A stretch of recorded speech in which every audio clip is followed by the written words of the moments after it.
l'euro-dollar et l'inflation aux États-Unis qui devraient dicter l'évolution de la paire cette semaine.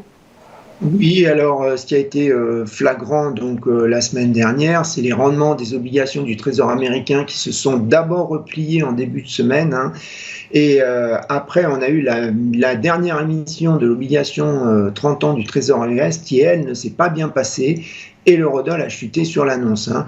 Donc il sera probablement intéressant de surveiller toutes les émissions du Trésor à venir et de regarder ce soir le rapport du budget mensuel du Trésor, hein.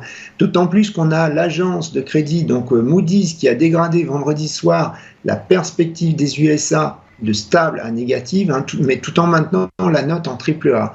Alors, comme argument, Moody's cite un déficit fiscal qui reste très important, une forte augmentation du coût de la dette, et une polarisation donc politique qui exacerbe les risques que le gouvernement ne soit pas capable d'obtenir un consensus sur le plan fiscal, hein.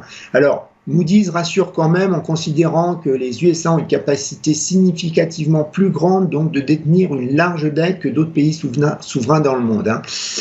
Les traders institutionnels, eux, sur les marchés du swap, à vendredi soir, hein, ils anticipaient à 68% une première baisse des taux de la Fed lors de la réunion de mai 2024.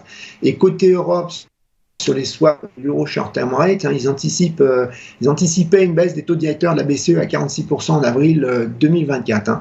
Alors si on regarde côté chiffres, on n'a rien de majeur en Europe, hein. Ce sont donc, comme vous l'avez dit, les chiffres américains et notamment l'inflation qui devraient dicter, je dirais, les mouvements de l'eurodoll cette semaine, hein. Alors le risque, il me semble dissymétrique pour la paire euro-dollar, hein, qui aura plus de chances de baisser que de remonter. Donc si jamais l'inflation US ne ressort que très légèrement supérieure aux attentes, hein.